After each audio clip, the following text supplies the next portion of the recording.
Благодаря ви, благодаря ви за поканата, благодаря на всички българи за топлото приветствие, благодаря на президента и на вице-президента за организирането на това събитие. Моята история е много лична. Семейна история. Чак до 1902 прапрадядо ми е бил в Костория, в Костур, в Виладришни.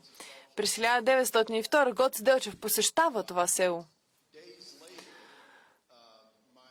Дни по-късно прадядо ми е убит във Вишни. Година по-късно, през 1903 година, на Свети Илия, деня на Свети Илия, на Илинденското въстание, Илинденско-Преображенското въстание, двама роднини са убити от турците.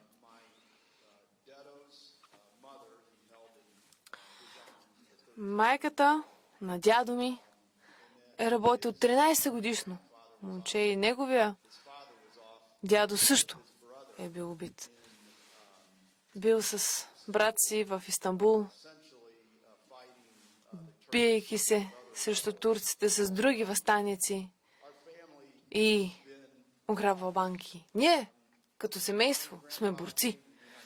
Когато дядо ми идва в Щатите, той е един от основателите на НПО.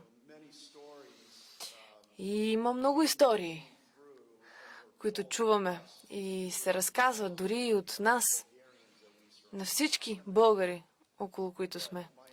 Аз съм американец, но етнически съм българин.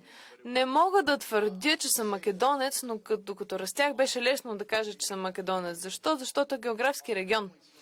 Семействата ни идва от Егейска Македония. И от малки, през дядо ми знаехме, че може да си българин, сърбин, турчин, евреин, влах или румънец в региона на Македония. Не може да си етнически македонец. Така ни отглеждаха. Така ни възпитаваха и даже отче Недялков, светла му памет, българския ми епископ, българския ми поп, бях заобиколен от истински патриарси за мен. Преди Ванчо Михайлов да почине, го посетихме в Рим с баща ми, брат ми и жена ми, която всъщност е гъркиня по происход. И почти като да се каже, за това се оженихме, кой знае. Доста дълбоко върви, но когато срещнахме Иван, той висок, красив, 80 годишен мъж, снажен. Не говоря аз много езика, може би малко по-лошите думи, балкански, селски приказки, диалекти, както говореха родителите ми. Но Иван погледна мене и брат ми и посочи така, с дълъг пръст, с сини очи, ярко ме гледаше и каза: ти си българин и твоето семейство говори стария български език, още от цар Самуил, от неговото време, на него и на войниците му. И тогава каза: не предавай идеята на МПО. Така както се кълнеш днес, не предавай идеите на ВМРО. И извади една Библия. Сложи на масата в кухнята един стар нож и стар пищов, който не работеше.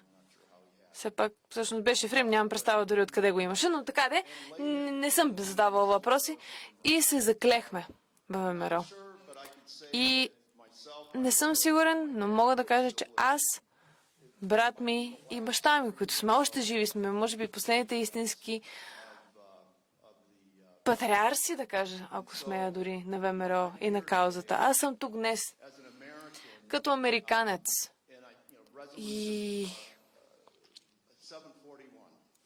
там за резолюция 741. Обидно е за мене и за семейството ми. И за всеки, който се е борил.